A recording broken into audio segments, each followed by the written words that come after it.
Code Geass is one of the most influential shonen mech anime, and while it may not be as complex or philosophical as Evangelion, the comments on war and morality make this story one to be told all the same. I've brought you a series making sense of some of the most confusing anime out there, narrating their story and highlighting the inner motivations of the characters you love. So let me bring the same emotions and storytelling in this recap-esque summary, narrating the story of a forsaken child who dons the cape of a revolutionary, all to take down the empire of his father. This is the story of Code Geass.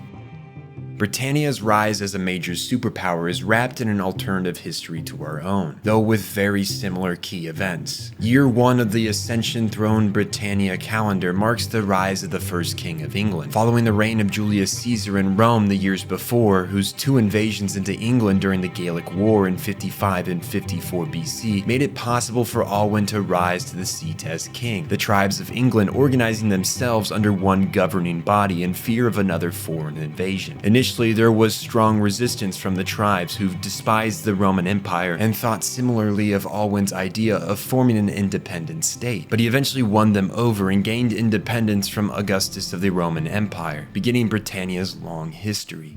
The Britannian Empire continues its growth for centuries after the fall of Rome. Kings rule by the legacy set from Alwyn's time, but the first major alteration of history that leads to great change is the resource known as sakuradite, a highly explosive, highly desired material with an ability to generate large amounts of power as well as destruction. Marco Polo would sail to Japan and discover their massive natural deposits of this resource, marking the beginning of Japan's seat as the most influential state in resource trade. Back in Britannia, a child with no particular gift is born and thrown to the streets. She is taken under the wing of a mother of the church and forced to kill her to grant her one true wish: to be loved by others. The cost of this power is great, and she is eventually left unable to use it, plagued with the new gift of immortality.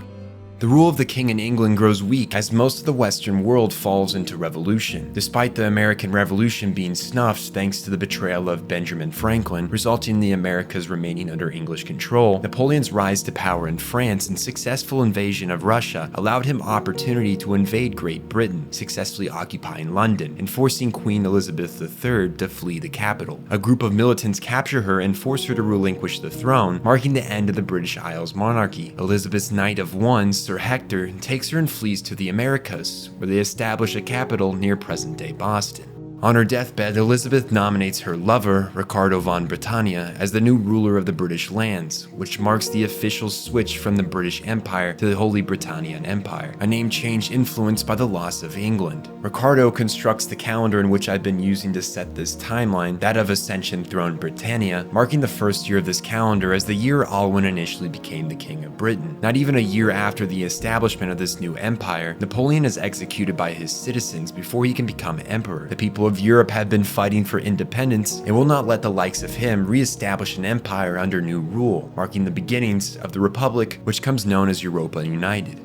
By 1853, Britannia has established its footing in modern-day America and has begun turning its eyes outward to foreign opportunities. A Commodore of Britannia makes his way to the sakuradite-rich state of Japan, but initially is turned away from establishing any meaningful trade, the nation following a strict isolationist policy. But coming into contact with Britannia makes them think twice, realizing that their isolation has caused them to fall behind in advancements in technologies. They eventually open their borders for trade.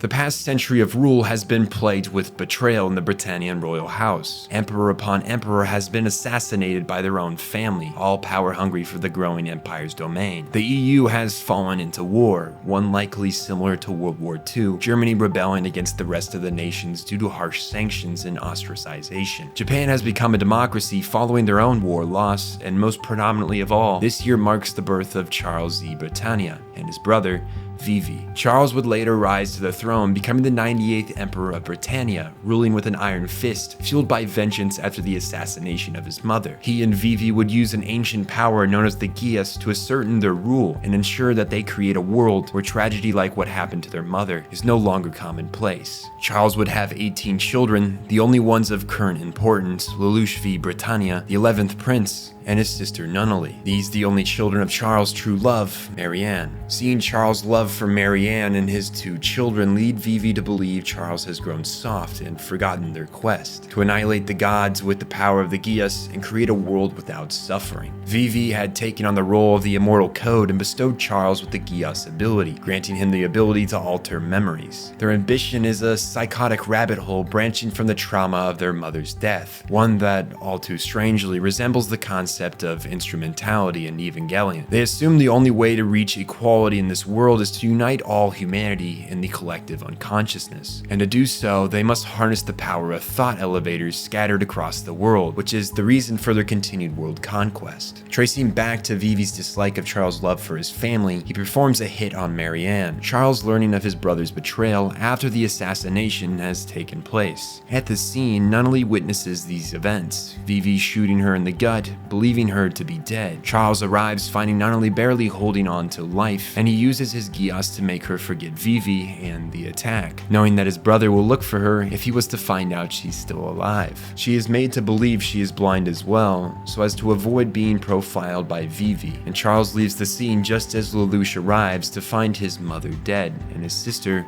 badly injured. So begins the boy's vendetta against the world. After an outburst in the throne room, Charles orders Lelouch and Nunnally to be sent to Japan as political hostages. He tells Lelouch he is not strong enough to seize what he wants, cutting ties with his children completely. While the Emperor comes off as cold and hateful, this is his way of protecting the two he deeply cares about, knowing if they were to stay, Vivi would only target them. Charles plans his own vengeance secretly after being lied to by Vivi, as the Empire continues to swell in power.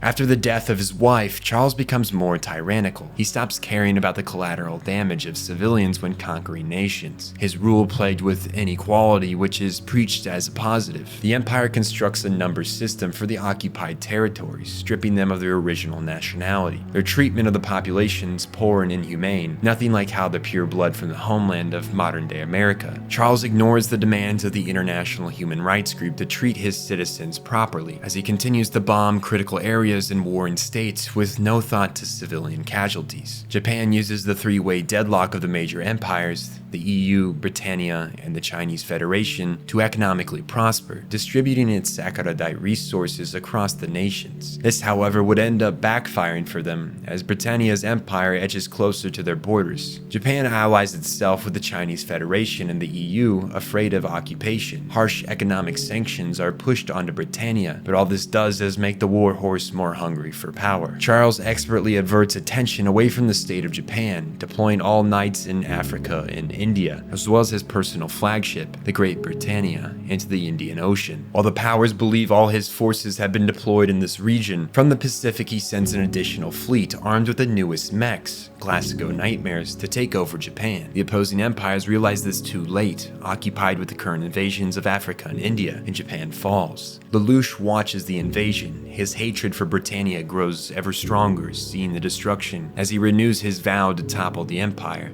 and kill his father. Japan becomes the 11th colony of Britannia, Area 11. 20秒だぞ。十分。 The words of his father set Lelouch down the path of knowledge. His ability to anticipate and execute elaborate plans are easily apparent through his love for chess. He sought thrill and made a decent hand of cash by playing nobles and aristocrats in underground gambling of the game. However, his common-day money schemes are interrupted when he all too coincidentally falls into a stolen truck containing a WMD the Britannians have kept under wraps. The 11th, the name given to the Japanese, stripping them of their nationality, have been the most rebellious of any proxy state of Britannia. These rebels have been deemed terrorists by Britannia propaganda and are always killed on sight. The Iron Fist of Charles will not allow uprisings to gain momentum. However, the events of this day alter what was once the norm. The reappearance of Sensei, the girl born nearly 2,000 years ago, changes the course of history. The WMD claim was a cover-up for the transportation of Sensei to a lab, partly overseeing the research of the code, the mark that makes beings who hold a Geass immortal. A childhood friend of Lelouch, one of the only he made during their time in Japan before the invasion, attempts to seize the truck and the two reunite. Once Japan became Area 11, given his nationality as an 11, Suzaku joined the British Honorable Soldier ranks in hopes to rise through and become an honorary Britannian, hoping to change the system from the inside. However, his acting commander forces the tough decision onto him to kill his childhood friend, despite Lelouch being a pure-blood Britannian. The existence of Sensei is confidential, and Lelouch is too much of a loose end. Suzaku refuses to do it, resulting in the commander punishing him.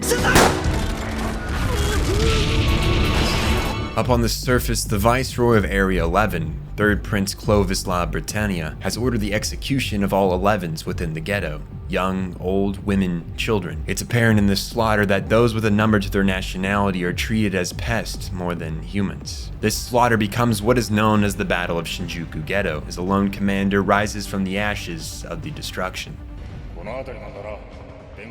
Running doesn't get Lelouch far. A firing squad lines in front of him, their barrels freshly smoking from the pile of civilians that lay dead behind them. Lelouch once again sees firsthand just how vile the Empire Britannia has become, yet he is powerless to stop it. He believes this spells his end. Sensei dies in front of him, attempting to save his life. He sinks to the floor, the futility of the matter frustrates him. He holds on to the thought if he just had power, that he could maybe topple the Empire. And almost as if on cue, he's given the opportunity to make a deal with the devil, given unspeakable power for the low cost of granting a demon's wish. He accepts, and is granted the power to command anyone within his eyesight.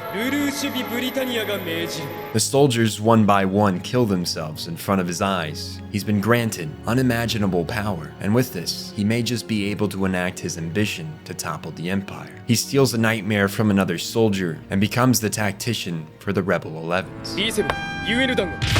His strategy is unmatched. The Viceroy Clovis cannot begin to comprehend the guerrilla tactics Lelouch is employing. The tides turn to the 11's favor, despite their lack of numbers and firepower. But a new appearance in the battlefield once more throws the skirmish into chaos.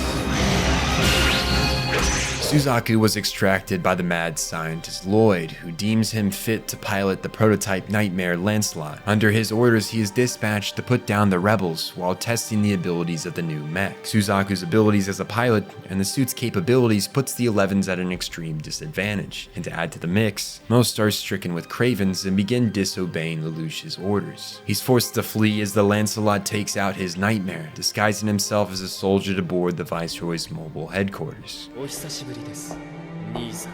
It's here we begin to realize that Lelouch is long thought to be dead. It seems Charles has taken them off the record to protect them from Vivi, along with the rest of their family. Lelouch gets Clovis to call off the attack on the ghetto, sparing the lives of the 11s that were currently round up, ready to be slaughtered. Lelouch uses his Geass to see if Clovis knows who his mother's killer is, only getting 2 leads, the names of his half-siblings, Schneisel and Cornelia. Afterwards, he silences the prince, knowing full well to create a world united but not under the rule of a tyrant, he must get his hands dirty.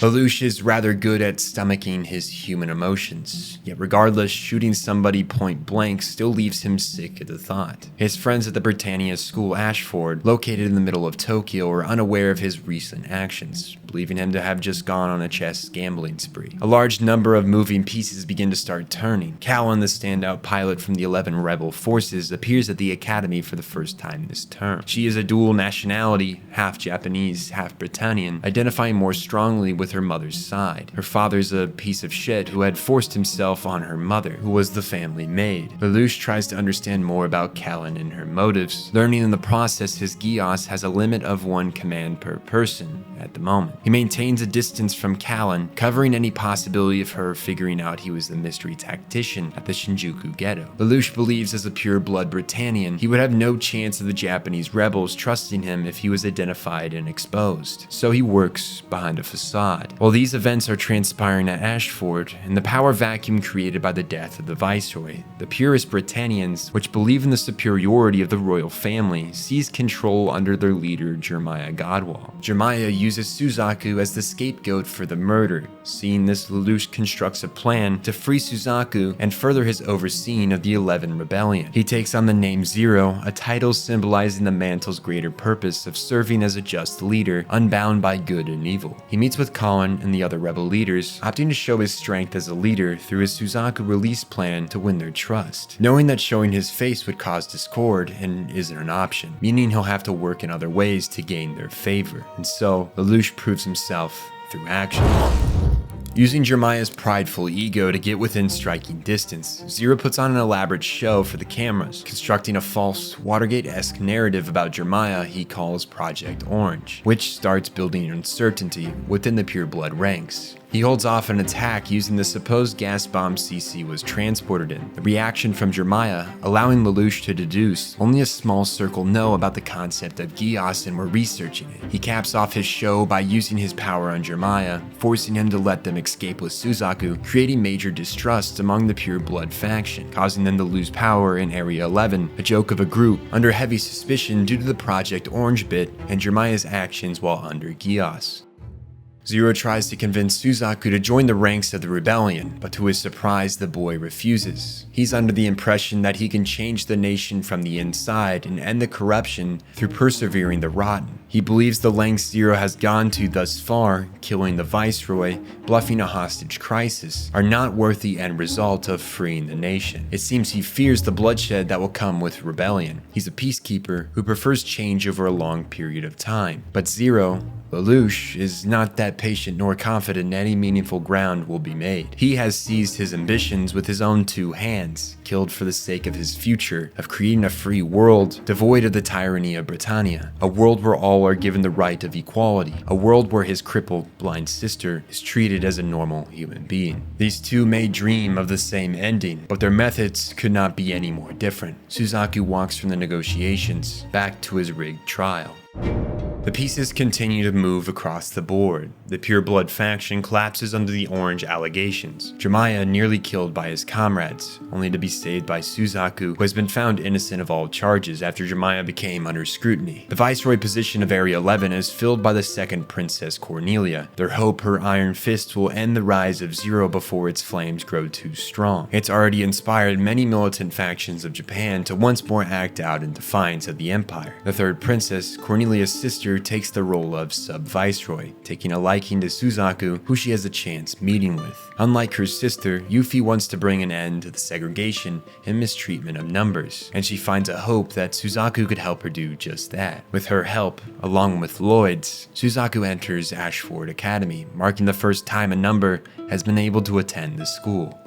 Cornelia plans to end Zero swiftly, recreating the Shinjuku skirmish to draw him out, knowing he won't ignore her raid of the Saitama ghetto. Lelouch plans to fall for the trap, believing he can outsmart his half-sister. However, the limed-haired girl from Shinjuku attempts to stop him. Cece has returned from the dead, or more to say, she never died, finding Lelouch here a few days before this incident, informing Lelouch she will be by his side until he is able to grant her the wish he promised, a wish with conditionals she does not share with him yet. She believes that going to Saitama will spell the end for him. He's currently outmatched, but Lelouch has never been a patient one. He believes it's dire to maintain the momentum and take each bait thrown his way, which is a little arrogant. He overestimates what he can do with what he has. He makes the same mistakes he did in Shinjuku, assuming that the militia in the area will follow his orders completely. But they too suffer cravens, attempting to surrender, only to be killed. A majority of the civilians in the Saitama ghetto are murdered by the Britannian soldiers, and Lelouch has severely underestimated his opponent. Cornelia knows he has hijacked one of the nightmares and forces each to report and exit their mechs, putting Lelouch in a situation that could result in his identity being revealed. While he may be out of his Zero uniform, his half-sister, like all the members of the royal family, still takes him in Nunnally for dead. She'd instantly recognize him, and the fact he is in a nightmare is all too suspicious. Moments before he's nearly exposed, a saving grace appears upon the rooftops.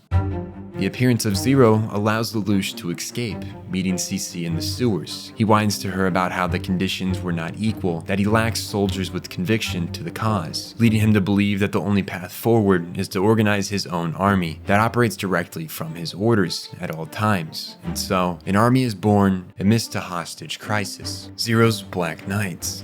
The old Japanese faction has had some discourse among the ranks, some wanting to take a more calculated path before jumping on the rebellion train, others taking matters into their own hands. In this case, taking tourists hostage. Lelouch uses this crisis to reframe the public opinion around Zero. Britannian news has painted him as a terrorist spreading fear, destruction, and death, but getting involved in the hostage situation allows him to spin a narrative that he and his army are a good-natured rebellion who only desire a free Japan. Zero is able to outsmart Cornelia by blowing the building's top floors as Suzaku and the Lancelot takes down the support beams at the bottom of the structure. This ends up painting an image to the public that the Viceroy forsake the hostages in favor of destroying the insurgent Japanese Liberation Front, allowing Zero's appearance in lifeboats with the tourists to make a more impactful note. His actions are masterfully calculated, which resonates strongly with the newsman Didar, who is swayed to Zero in the Black Knight, seeing the perfect story of a rebellion that he wants to tell. He joins their ranks, playing a role as a double agent. The insurgent JLF members perished at the hands of Zero, having no interest in joining his ranks. They were too harmful to the Japanese rebellion's image with their terrorist attacks, and so they were disposed. Zero had also made contact with the Princess Yuffie, initially thinking of killing her and spinning the narrative as if the JLF did it, but he missed his chance and dropped the idea. All in all, the crisis has been averted, and the Black Knights of Justice have made a name for themselves, opening new doors for them both in military strength and public support. The old royal family of Japan, codenamed Kyoto House, supplies them with new nightmares, even constructing a prototype for their ace pilot Callan to use in the upcoming battle. An ambush on Cornelia's forces as they attempt to stamp out the JLF, who have been traced to the mountains of Narita. Using them as bait, Lelouch conducts a plan that will allow for the capture of Cornelia so that he can question her of his mother's assassination, while also ensuring that the JLF is weakened enough that they are more inclined to join the Black Knights. The battle conditions are met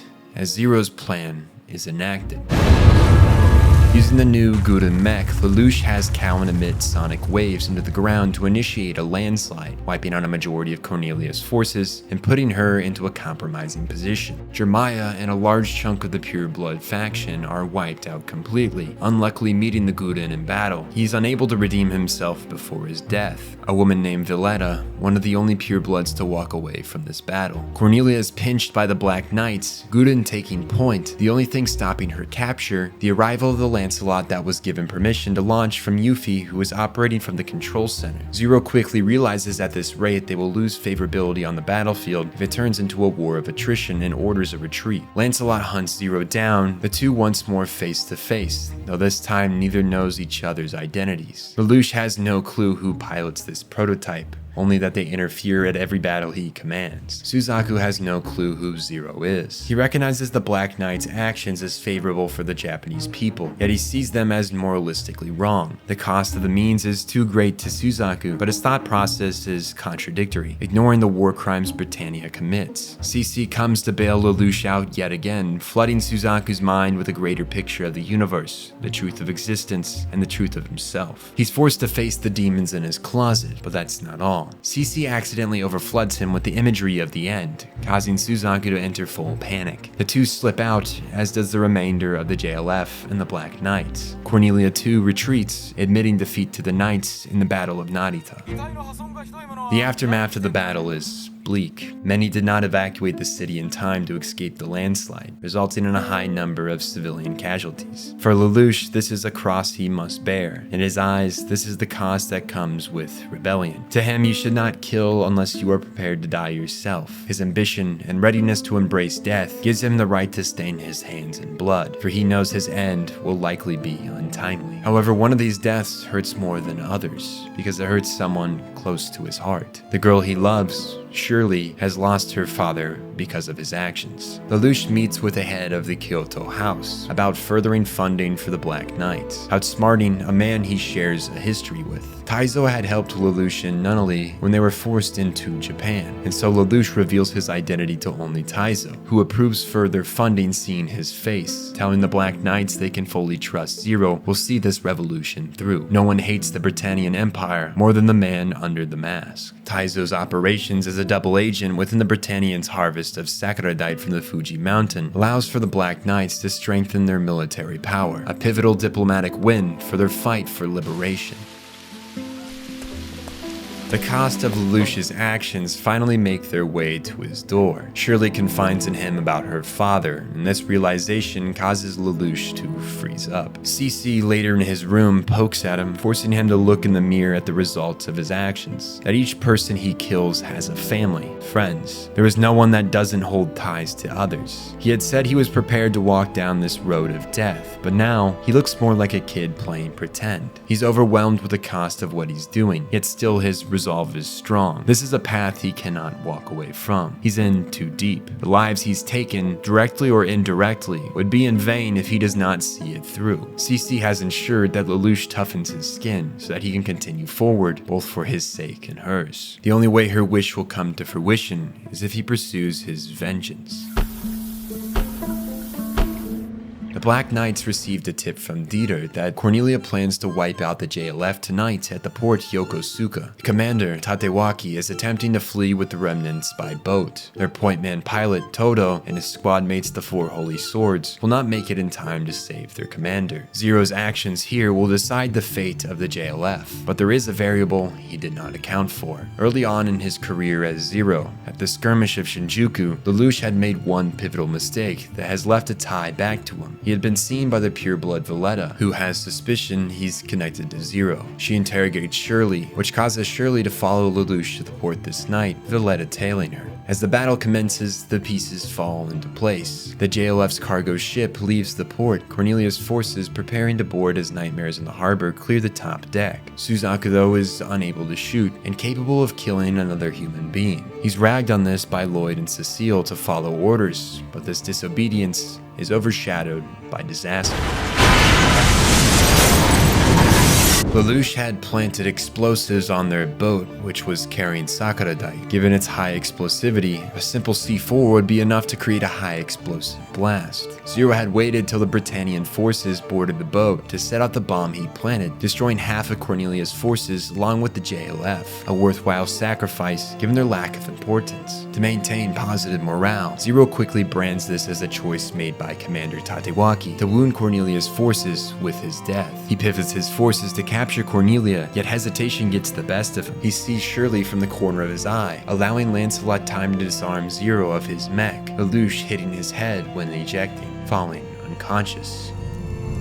The port breaks into chaos, the Guden and Lancelot exchanging blows. Cornelia's guard circles to defend her as she calls in reinforcements. Hell has broken loose. Shirley finds Zero unconscious, pointing a gun at his head, her hands shaking, but the hatred and grief from her father's death fuels her resolve. Valletta exits the shadows, unmasking Zero, the two of them now joining the few that know Lelouch is the rebel leader. With his identity revealed to be the boy she loves, Shirley can no longer bring herself to pull the trigger. Instead, she turns the gun on Valletta, not wanting her to kill Lelouch. She shoots her, Valletta falling into the hedgehogs upon the shore. Cece orders the retreat of the Black Knights, preventing them from being wiped out. Lelouch is in no state to deliver orders, knowing full well his identity has been revealed to at least two people, waking up to find his helmet removed and blood around the scene. The battle of the port ends with no clear victor.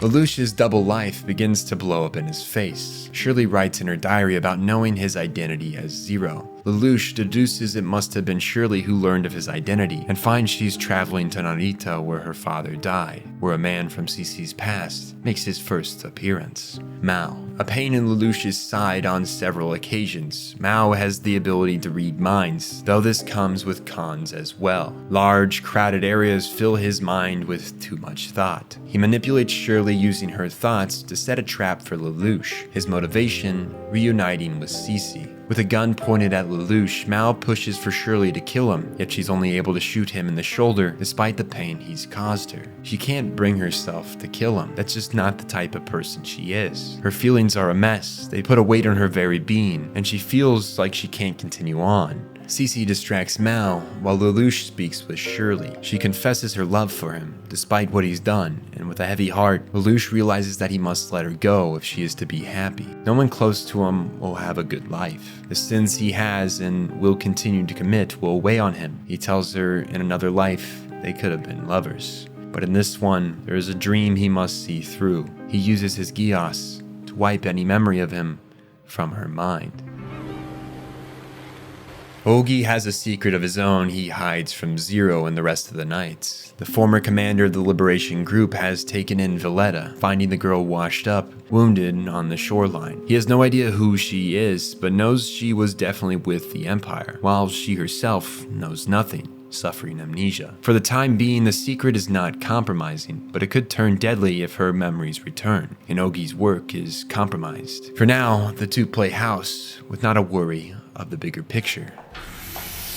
With Mao's appearance, Sensei has opted to leave Lelouch and take one for the team, giving the crazy maniac what he wants: to be with her. Lelouch, despite wanting her gone for some time, realizes now he can't have that. She is his partner in this twisted game he plays, his comfort in knowing he isn't alone on the path to hell. He constructs a plan to get rid of him, saving Sensei and killing Mao. Or so he thought. As Todo is captured by Britannian forces, Lelouch must team up with Suzaku to save his sister, but the confrontation with Mao reveals the reason Suzaku is the way he is. When Japan was under siege during the Pacific War against Britannia, Suzaku's father, the former prime minister, had wanted to fight till the very last man, but Suzaku, a naive child, thought it best to cave and surrender. He fought with his dad in the heat of the moment, grabbing a knife and stabbing him. He had killed his father. His death marked the end of Japan and the beginning of Area 11. Without him, there was not enough support for the fight.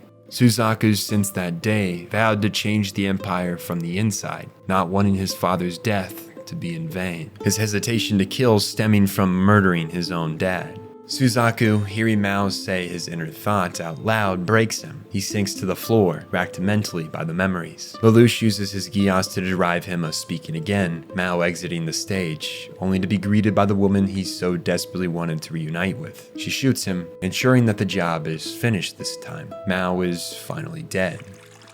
Lelouch had not known about Suzaku's secret. It's something he finds hard to believe. When Suzaku was younger, he didn't care about people like that, at least not enough to kill his own father for the sake of saving lives. It's something he has a hard time understanding, but at least he knows now why he's different than before. He thinks about making Suzaku Nunnally's knight. He wants someone he can trust to look after her, given his continued absences while playing the role of Zero. But this thought process gets shaken up during the Black Knight's next operation. The four holy swords come to the Black Knights, begging for help to release Todo from the Britannian prison before he is executed. Seeing this as an opportunity to bring the skilled leadership of Todo to his side, Zero decides to support the prison break. The Indian genius, Rakshata, delivers improved nightmares for the Knights to use, showing shifting support worldwide to the Black Knights' cause. Their efforts here are beginning to create unrest in the Empire's colonized nations, and Britannia seems weaker among the public perception. Infiltrating the prison proves easy work, and through carefully picked dialogue with Todo, Zero is able to win him over. Todo has an old-fashioned Japanese soldier mindset. He lived to support his commander, and with his death at the port battle, Todo has decided his life too is forfeit. Zero forces Todo to take responsibility for his abilities, and use them to liberate his once-free nation, which wins him over. And together with the four holy swords, they flee the prison, though one more surprise crosses their path.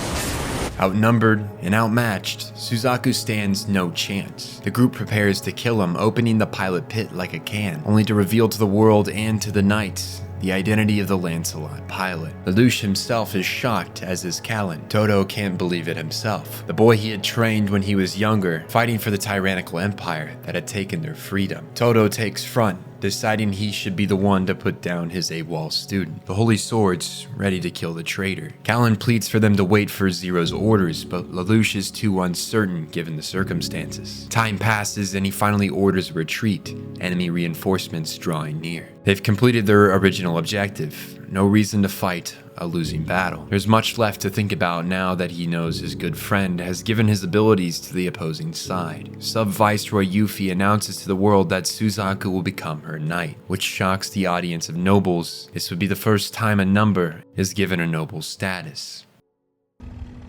The Black Knights have, yet again, exponentially grown in size and ability. Lelouch launches a plan to capture Lancelot along with Suzaku, not wanting to kill his friend, still hoping to win him over to his side. Cece prods at him, pointing that the only options he has, given Suzaku's unbending ambitions to rise through the Empire's ranks, is using his Geass to force Suzaku to serve him or killing him. Neither are in his interest. Suzaku, given his new status as knight, accompanies Yuffie on a political meeting on Shikine Island, where the Black Knights plan to capture him. They set an ambush near the military base, using a disturber field to render the Lancelot immobile. He and Zero come face to face, no nightmares, where Suzaku is questioned on his goals serving the Empire. How does he hope to change the treatment of colonies through being a good dog to the princess? Lelouch uses Suzaku's guilt over killing his father as ammo to sway his decision. He pushes for Suzaku to atone for his crimes by supporting the wishes of his late father to fight for a free Japan. It's unclear if simple talk would ever sway Suzaku's choice. Either way, we won't be able to find out.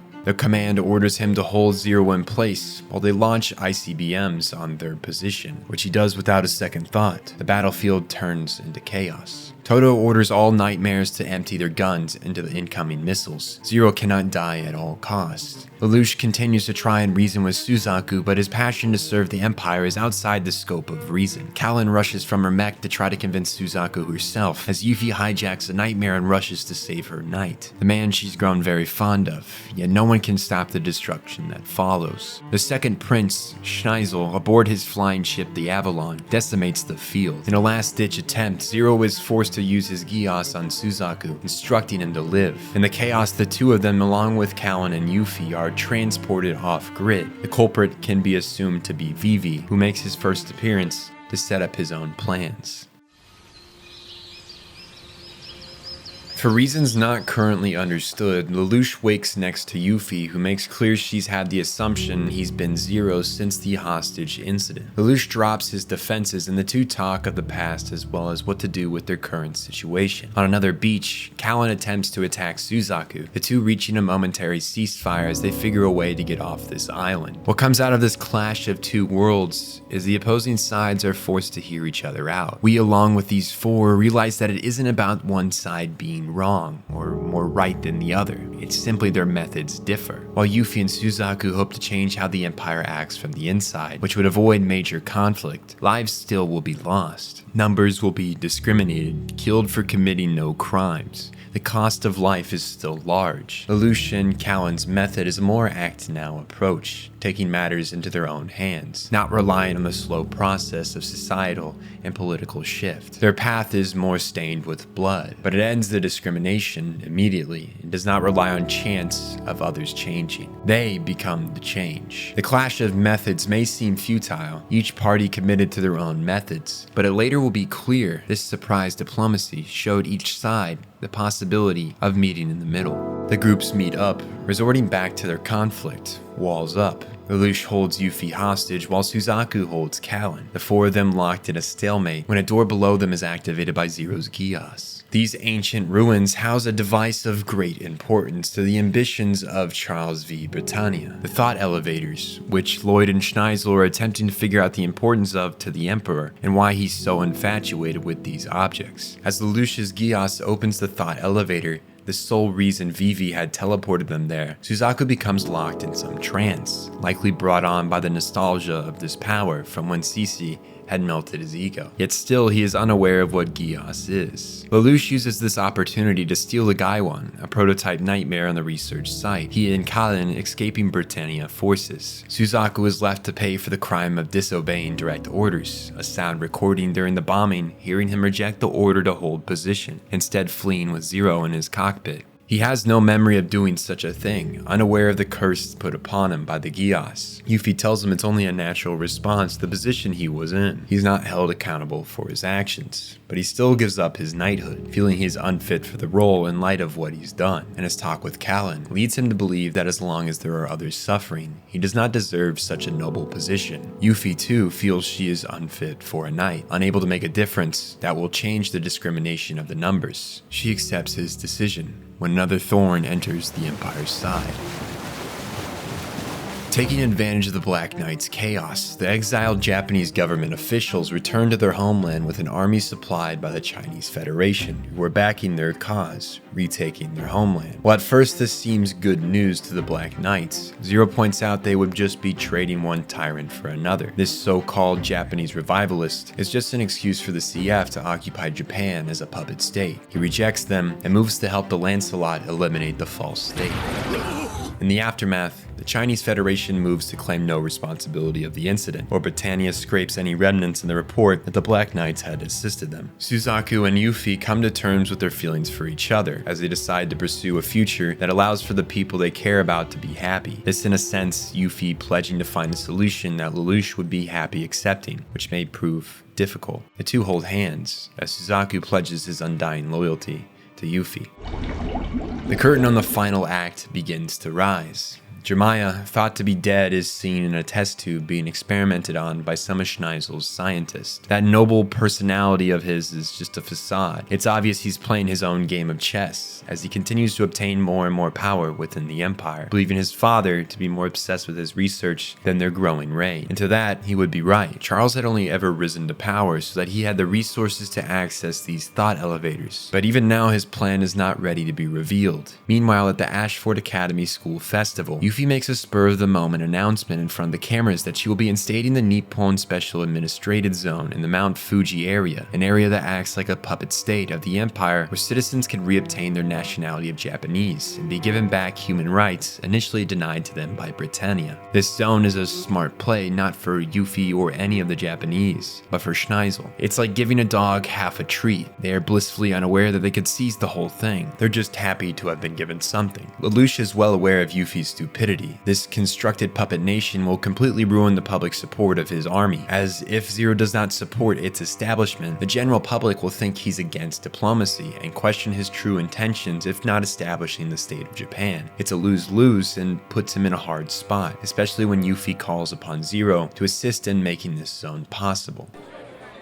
The world awaits Zero's move. Schneisel has used his opportunity to pivot and support Yuffie's goal, knowing that this could very well end the rebellion. The Black Knights themselves are divided in how to move forward, many aware that this is a way to stamp their support, but still it's progress within the Empire unheard of before. The question is, if they were to not accept and push more, would they even be successful? Would the bloodshed be worth it? It's a question Zero must ask himself as well. The morale for continued aggression is shattered, and he must do something about it. He reflects on his choices as he enters the stadium, wanting to meet privately with Yuffie before making his decision. The two talk, not as Zero and Princess, but Lelouch and Yuffie. He initially starts off explaining his elaborate plan to have her shoot him in front of an audience to destroy her public support and allowing for popularity and a full rebellion to soar once more, Zero becoming a martyr for the cause. But as they talk, he's quickly swayed to support Yuffie's plan. She explains how she's given up her claim to the throne and to royalty for the sake of creating this zone, choosing to do so after talking to Nunnally, who had said all she wanted was to live in peace with her brother. Hearing this, Lelouch's conviction is rocked. One of the reasons he had set down this road was to create a world where Nunnally is seen as an equal, not human trash just for being crippled and blind. Yuffie is promising him this world, and so he decides he will help her. He believes he can find a use for her zone that will help him reach his goal of finding his mother's murderers and destroying his family's empire. Just as they are about to walk out and announce to the world Zero's support for the zone, Yuffie asks how he possibly thought he could get her to shoot him. He tells her he has this outlandish ability to give people commands they can't refuse, jokingly telling her if he told her to kill all the Japanese, she would have to obey. Suddenly, his Geass activates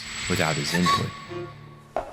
First, he's confused. Then it sets in what's happened. He's become like Mao, unable to control his power. He tries to stop Yuffie from following the orders he mistakenly gave her, but it's too late.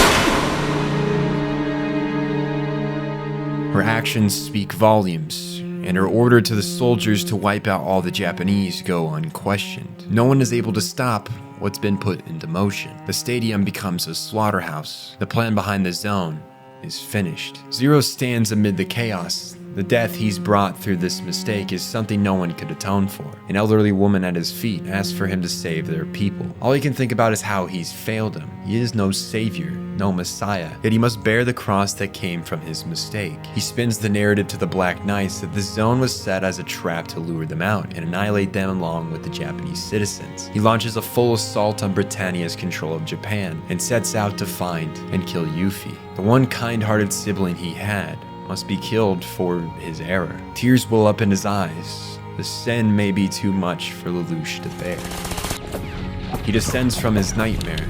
Yuffie greets him by asking if he'll lead the zone with her. The Geass warping her mind. She is blind to the bloodshed around her. He raises his gun and does the only thing he can do for her, end her suffering.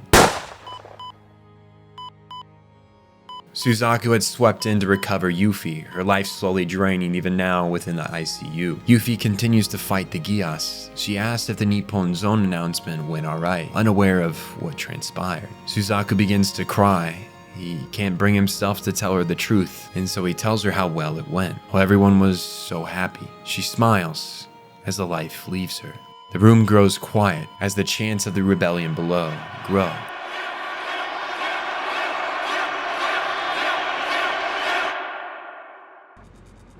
He's put on a brave face. He turned his mistake into a somewhat positive, yet what he's done is too heavy this time. Stripped of the adrenaline from the moment a new nation was born, he's left alone with his thoughts and the memories of his actions. Cece comforts him, reciting that she will stay by his side till the end. He stays like that for a while, before continuing what he has begun.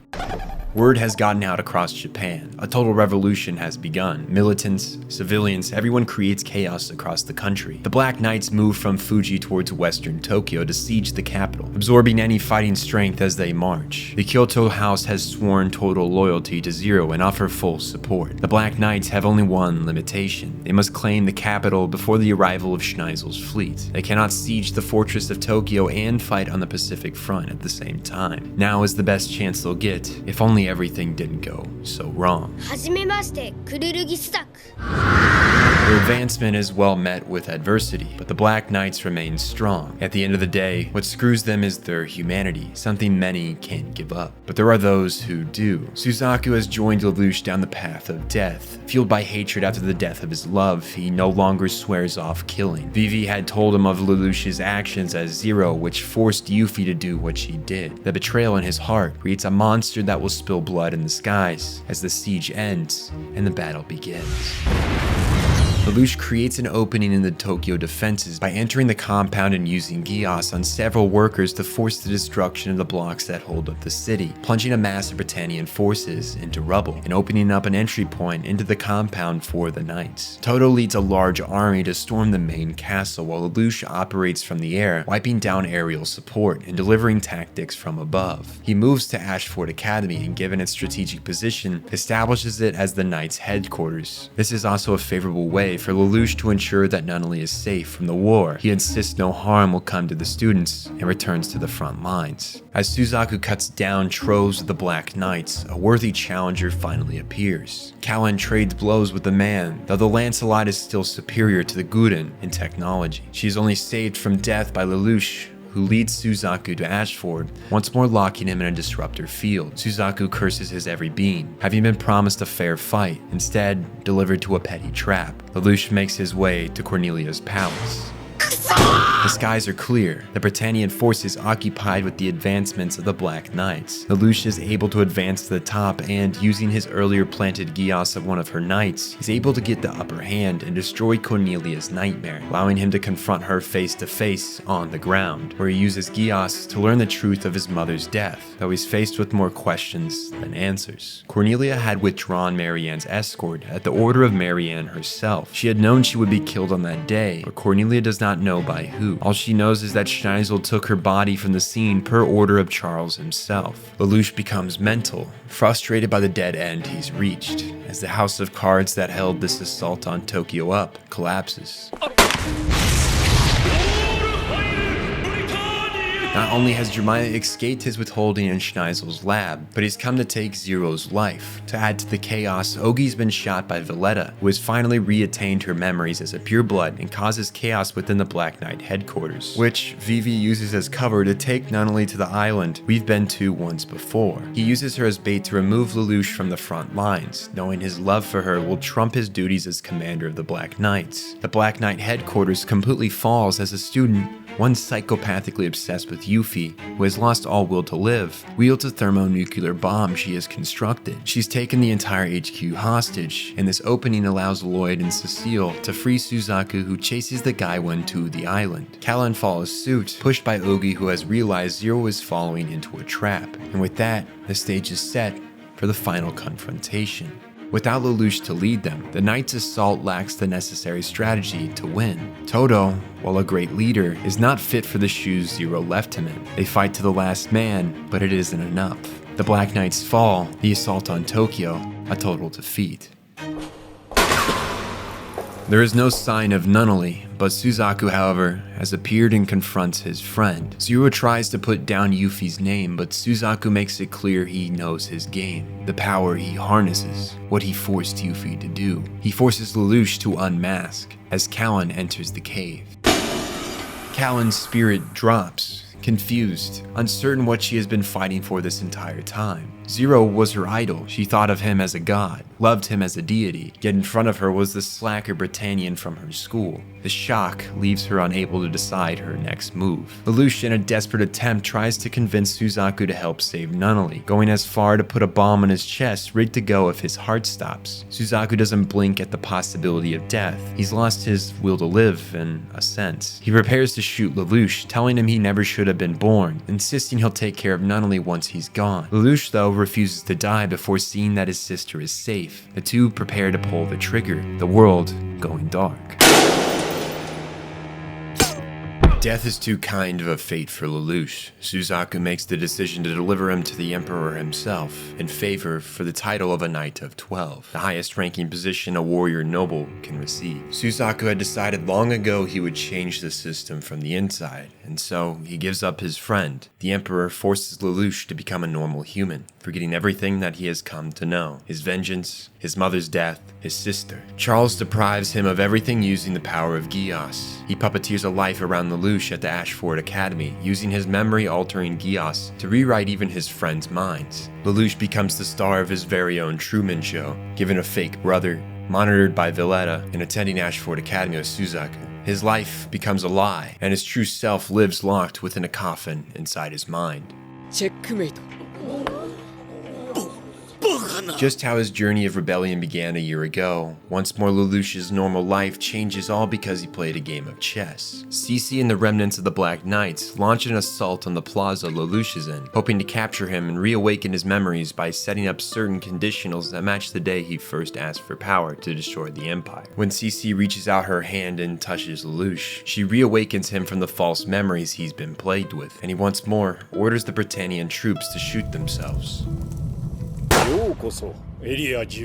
At this moment, Chinese Federation diplomats are present in Japan on a visit regarding diplomacy, and with the Plaza Tower visible from their embassy being lit up in flames by a remnant rebel group, Britannia looks weak, so a large number of troops are dispatched to control the scene, leaving Lelouch once again outnumbered and outmatched. Using his superior tactics, he constructs a plan to topple half the tower, wiping out all currently dispatched units and giving them an open escape route. The only thing standing in their way, a new nightmare with an unknown pilot, capable of moving from point A to B in a blink of an eye. One of the four holy swords gives his life to immobilize the unit, buying them enough time to topple half the tower and flee to the Chinese Federation embassy, where Zero makes his public return. The United States of Japan has begun its revival, starting in this very room. The only requirement of citizenship, do which is just. A rather dreamy idea of a nation, but this is Lelouch we are talking about. The world is divided on this announcement. Britannians disgusted and fearful,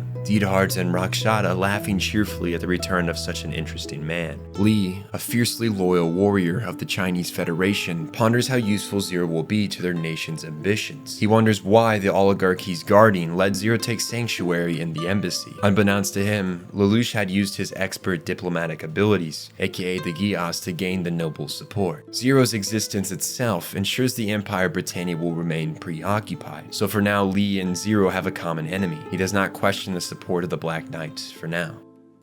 The Black Knights have once more declared war on the Empire. Lelouch's pseudo-brother that has acted as his prison guard proves pestering to his movements, but he easily convinces Rollo that he is not the current day Zero by performing a bait and switch with Sensei while his speech plays live. Even so, Rollo proves to be extremely dangerous, emotionally unstable, lacking any bonds before his fake one he has with Lelouch, which will prove useful for Zero to abuse, but for the Empire, if your guard dog lacks emotional control, he can be easily manipulated.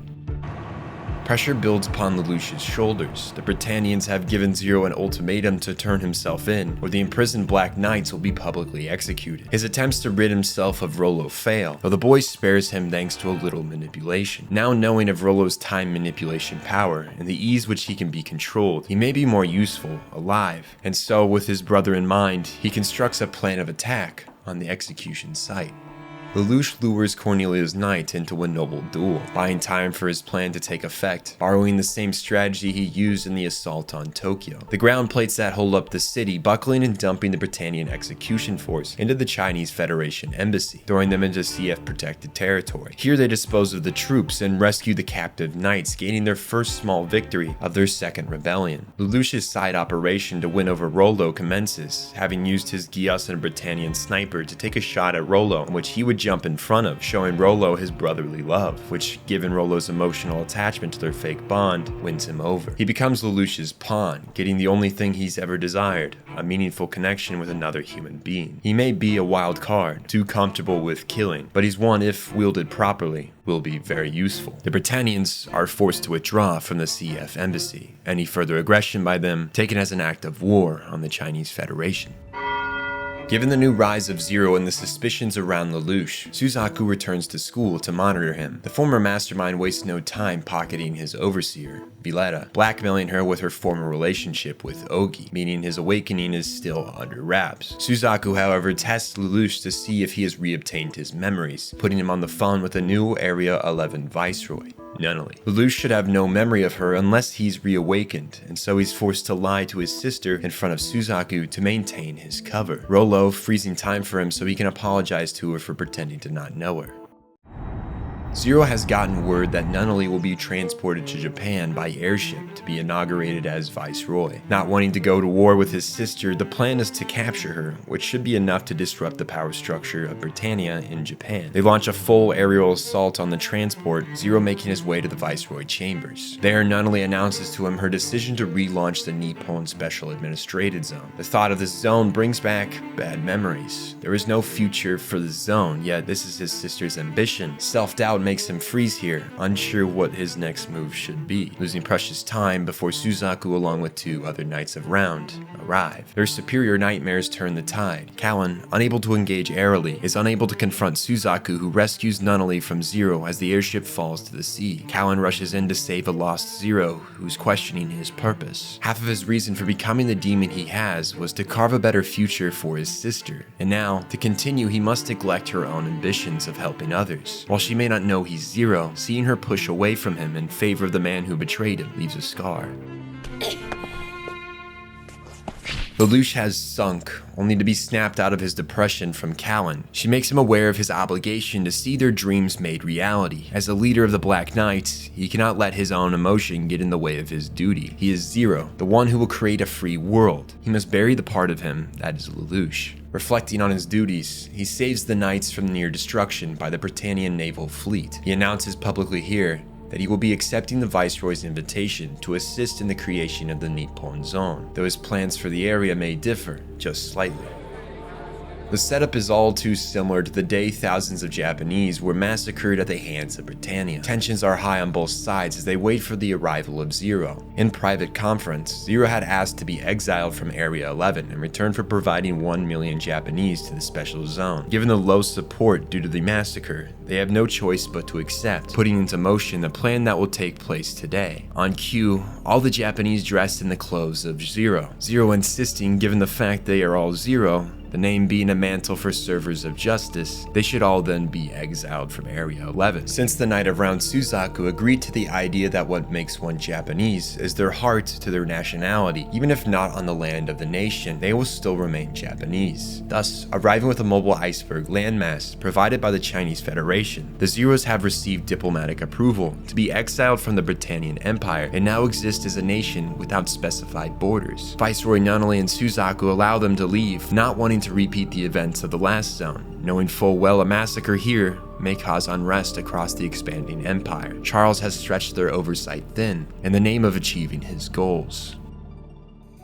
The current state of the Chinese Empire is a complicated issue. While they hold the greatest population between the three major powers, their empire remains weak due to corrupt oligarchs. The Empress is what unites the Federation, but the empire is truly ran by the shadow puppeteers, hoarding the wealth as the citizens suffer famine, poverty, and economic depression. Given the circumstances, less money is filling the pockets of the high eunuchs, so they strike a deal with Britannia for a political marriage that will give half of the CF's dominion over to Schneisel in exchange for dubbing the eunuchs Britannian nobles. A counterfaction has already put into place a coup to prevent the forced marriage led by Empress Tizani's loyal guard, Li. Taking advantage of the crumbling political structure, Zero uses the Empress as a hostage to force the hand of the high eunuchs, his goal likely to sway Li to supporting the knights over the nobles and the Britannians, Lelouch taking note of his leadership potential, public backing, and overall skill. If he is able to show Li there is no future with the greedy oligarchs, Li may just unite with the knights to successfully complete the coup,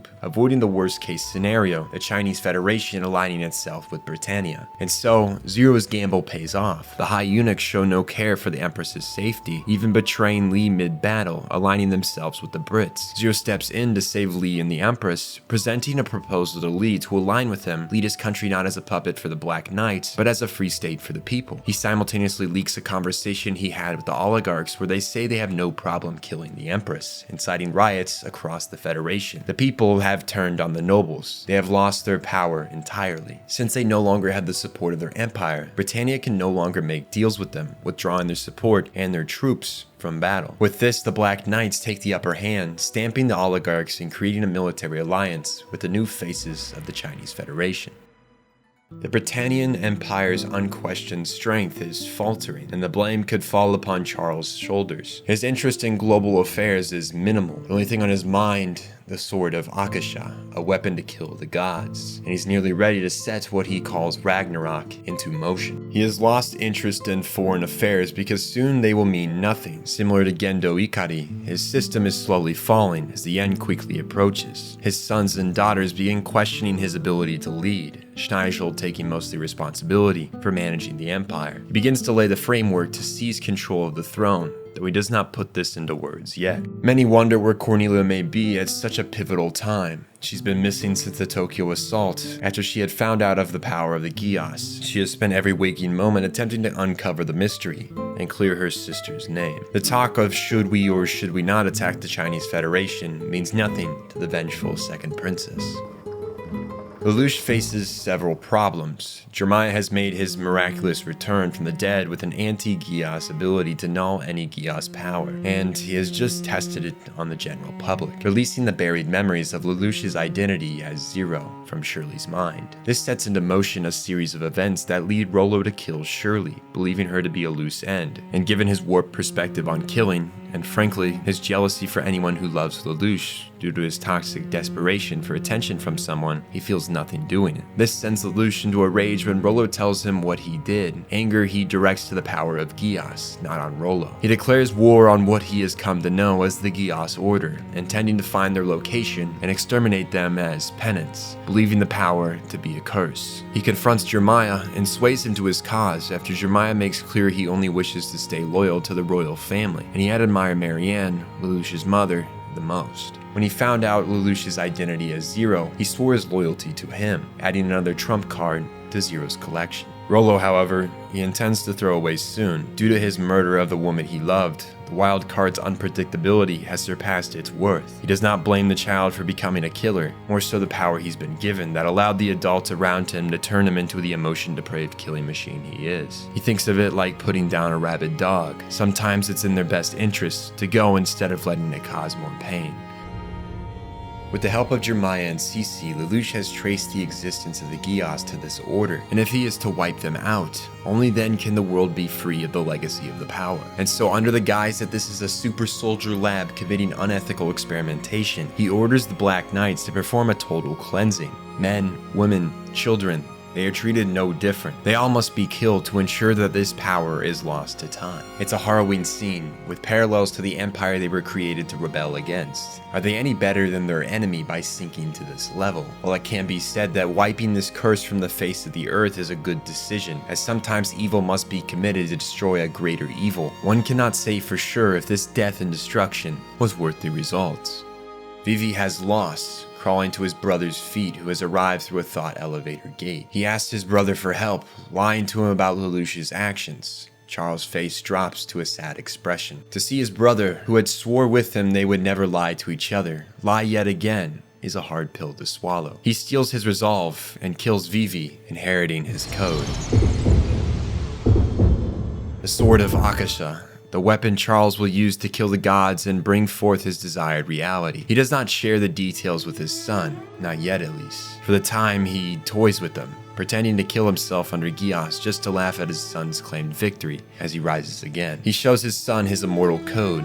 Lelouch pushes for answers out of his father, who only laughs at such an idea. For a man who's lied to so many, who's worn a mask to hide his true identity, a man who hides the truth under lies, to want the truth is contradictory at best. Sensei appears before the two to admit to Lelouch her contract with him was based off her desire to die. One day, Lelouch would take on her code, stripping her of immortality. He, however, has not reached that point, unable to wield the Geass in both his eyes yet. And given her continued fondness for him, she does not want to force the existence of immortality on him. She gives up herself to Charles to complete the ritual, ending her life. Lelouch, however, retaliates, telling Sensei he will ensure she dies with a smile, promising to make her existence a positive thing. He breaks free of his shackles, catching Sensei as they are transported back to reality, though something is not quite right. Sensei has lost her memories of everything but before she received the Geass.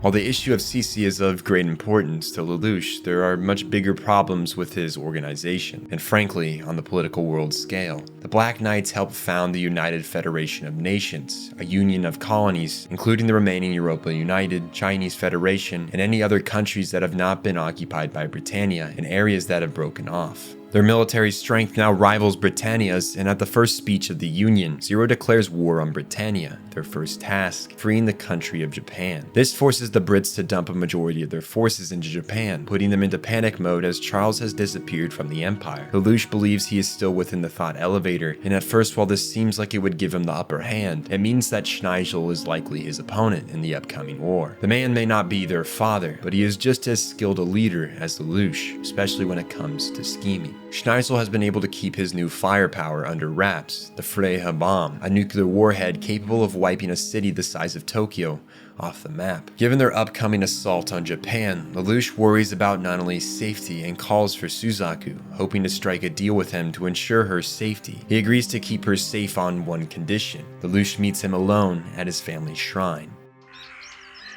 The war is underway. Chinese forces accompanied by a battalion of Black Knights head point, Lee leading the frontal assault. Lelouch meets with Suzaku to discuss not only safety, laying out his cards, telling Suzaku he will stop the war if it means guaranteeing his sister's safety. Their animosity to each other is still extremely strong, but so is their childhood bond. Here at this moment, despite the atrocities Lelouch has committed and the betrayal Suzaku has committed, they rest on even ground, hoping to bring a better future to this world, though their ideals may differ. But Schneisel has plans of his own.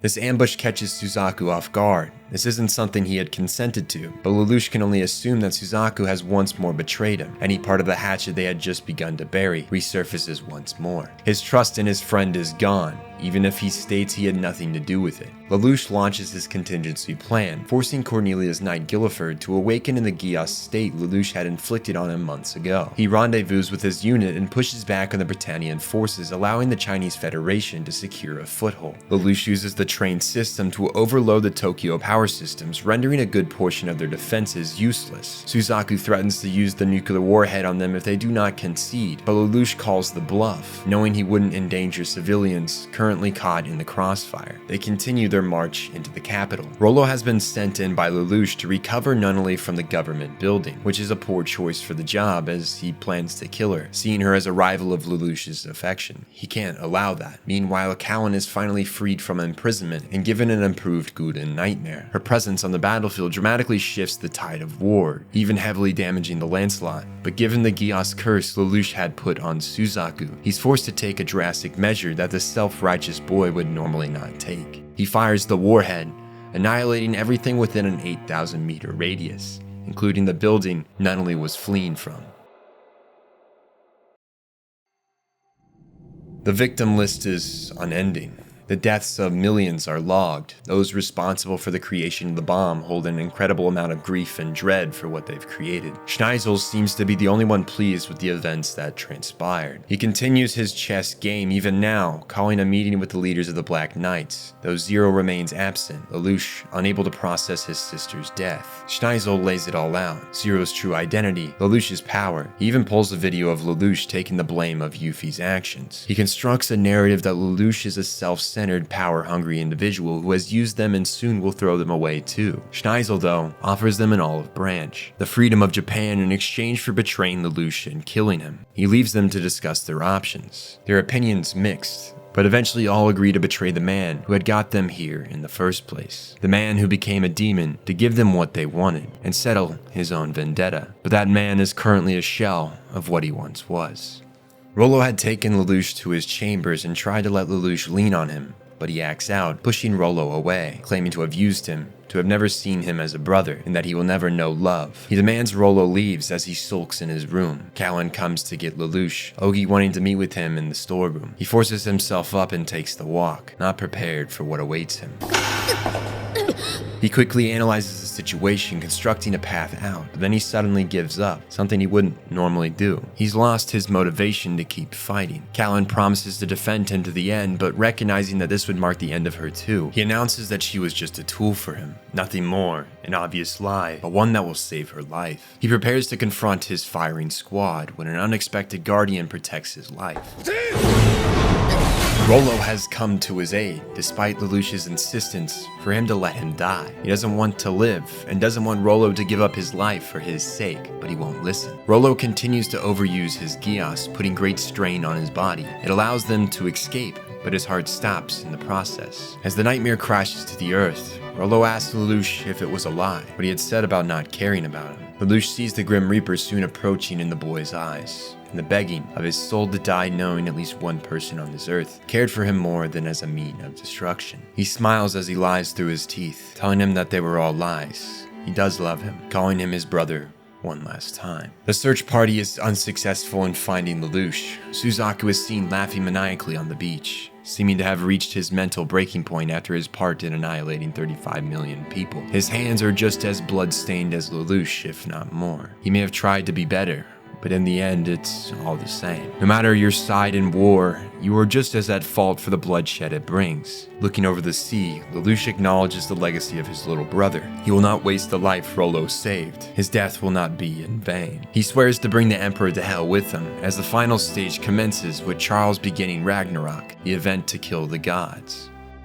Off the coast of Japan on Kamine Island, Charles' plan is put into motion. Lelouch arrives at the island, sealing himself inside with his father, planning to trap the two of them in the thought elevator for eternity, given he can't kill his father as he's immortal. The night of 6, Anya, however, is overtaken by Lelouch's mother, Marianne, who had transferred her consciousness to the night using her Geass just before her death, set to activate once her husband's plans were in motion. She awakens Cece's trapped memories as this pair travels to the island as well. Suzaku makes his own pilgrimage to Kamine Island, hoping to confront the Emperor, kill him, and become the Knight of One under Schneisel, who has finally performed his coup, using his father's absence at such a crisis within the Empire as reasoning. He continues further development of the nuclear warheads and his private research of a sky fortress, as the future of humanity is decided by 5 individuals. Charles finally drops the facade of hate for his son, telling him that what he's done was necessary to get to this point. Nothing that he's done, none of the genocides, war, destruction, none of it matters, because his plan has always been to eliminate that all from existence. The end goal justifies his means. He and Vivi from a young age had made that pact. He had stumbled upon the Geass order and their power, as well as their ability to access the thought elevators to the Sword of Akasha. And here now he intends to kill the gods, which are the manifestation of the collective unconsciousness. In doing so, the world as they know it will be destroyed, and all of humanity will return to the collective, where no pain, suffering, or violence exist. People will be free from that which is negative. But Lelouch recognizes that this world would have no future if we were all bound as a single being. We cannot strive, not live for something. We would have no ambition, no change. This world his father, mother, and uncle want lacks humanity. He rejects their ambitions, as does Suzaku, knowing even Yuffie wouldn't want a world where individuals lack choice. Cece too refuses to help Charles. Lelouch had shown her a future, and she doesn't want to forsake that for a meaningless existence. Lelouch activates his Geass to its full power, begging the gods to cease the march of time, stop Ragnarok, and allow the world to remain in its current state. They listen, and Charles is defeated, disappearing along with Marianne, as the world is given another chance to prove that the suffering it creates houses meaning and purpose. A month has passed since the Ragnarok connection was halted. Lelouch, Suzaku, and Cece have been considered dead, the Britannian Empire without a lord, Schneisel missing in Cambodia, likely hiding out so they can solve their Zero problem. Knowing if they had announced him missing, the Black Knights would have more trouble than they would deeming him dead, but their aversion of the truth blows up in their face. Lelouch has appeared, claiming to be the 99th Emperor of Britannia. Suzaku, his Knight of Zero, who will carry out his will. He uses the Geass to force the crowd of nobles in front of him to submit to his rule, successfully taking the throne to begin his final plan, Zero Requiem. Lelouch raises an army of loyal soldiers under Geass' command. He removes the aristocrat order of Britannia and merges the colonized areas into the greater nation, establishing all lands occupied by the Empire to become one state. With these changes in place, he attempts to join the United Federation of Nations to force the hand of other countries, going there only to make more of a villain out of himself, seizing the world leaders as hostages as his forces close on Japan's borders. Lelouch's ambition is clear: world domination, a dictatorship under his rule. He created himself the ultimate villain to the free world, forced anyone who would once call him friend to forsake that bond. Lelouch's plan goes exactly as it should, although one surprise awaits. He had expected Schneisel to reveal himself, claiming to be the rightful ruler of Britannia. What he didn't expect was who would be by his side. Nunnally, who miraculously was evacuated just before the nuclear warhead hit the government building, has been wrapped into his plot. Schneisel using the terror of nuclear war to instill fear in the global populace. This is his method of preventing further conflict on Earth, and he's made an example out of the capital of Britannia. Lelouch can't understand why Nunnally would side herself with such a monster, who would wipe entire cities off the face of the planet in the name of peace. But it would seem she sees the Geass as just as vile. Cornelia believes Schneisel has crossed the line using warheads to instill global fear, even going so far as to say he'd use them to wipe 1 to 2 billion lives from the planet if it's for the sake of peace. She unsheathes her sword in defiance, but is silenced. Lelouch is still crushed by the return of his sister and has second thoughts of Zero Requiem. Suzaku pushes him against the wall, telling him to take account for the sins he's committed on the road he's walked down. They made a pact they would sacrifice their dreams to repay the debt of their sins. Suzaku's purpose as Knight of Zero is to be Lelouch's sword, both for their enemies and Lelouch himself. He will ensure the Emperor follows through and does not wane from their plan. Cece comforts him as Suzaku leaves. He steals his resolve and prepares for their assault on Schneisel's floating fortress.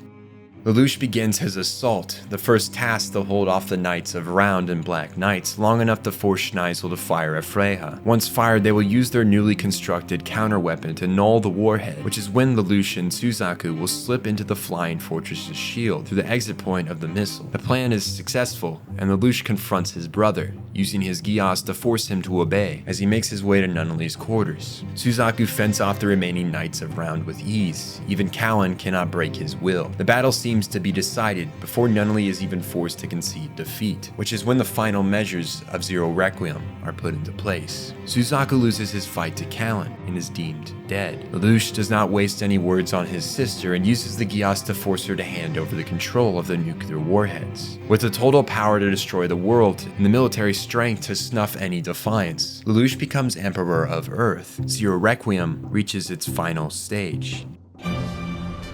Lelouch's former allies have now become prisoners, some paraded before their execution, his sister chained near his feet. Those that have avoided capture can only watch on, unable to change the outcome of the war. But there is one who can. The mantle of the free world, of justice, of truth. Zero remained a symbol to people of rebellion against tyranny, and he has appeared once more to kill a tyrant. He races towards Lelouch, the guards putting on a show of attempting to stop him, as Zero plummets a sword into the Emperor's heart. Beneath the mask, Suzaku wells with tears as he kills his friend, the man who became a demon to give the world a reason to unite, a person to direct all their hate towards, so they would stop if but for a moment, killing each other. As his corpse slips down the ramp, an empire topples. Zero has freed the world and given it a chance to rebuild itself in a new image, hopefully one united as people and not divided by principles. Suzaku and Lelouch's ideals may have differed, but it brought them down the same road. Their fighting between each other meaningless, their methods both plagued with death.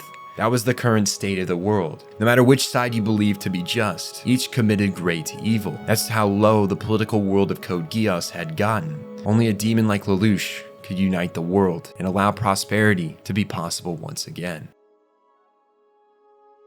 Few know and less knew at the time of Lelouch's plan to become a monster for people's hatred. His inner circle recognizes him for his sacrifice to the world. They see him as a hero, one who gave up his legacy for the world to become a more just place. Suzaku has given up his identity and is solely known as Zero, seeing to that the New World Order is built properly this time. The United Nations opt for military de-escalation of individual countries, the UN itself housing one large, multi-nation military to deal with terrorists and the like. Internation conflicts are dealt with interiorly through diplomacy, and the UN steps in if needed. The world has finally united under one flag, still prospering differently, unique in their own rights, but collaborating on a global scale as allies, not enemies. The world has become a better place, and evil made it that way. There was good intent behind Lelouch's actions, even if evil was used to reach it. Millions lost their lives for this future to come to fruition. No one can say whether the actions of those involved can justify the means they used, but one thing is for certain. The past has already been decided. All we can do now is act in the present, in hopes of creating a better future, for the sake of those who come after us, as thanks for those who came before us. For the sake of humanity. We may be divided by flesh, different people with different ideals and values, but we all crave a better tomorrow, and we can all work together, despite the differences that may cause conflict, to reach that tomorrow. We are all the same at the end of the day, united by something we can't explain or see. Code Geass is a comment on war, on geopolitics, but more so on humanity, and it shows a lesson taught throughout our history, that we must stand together,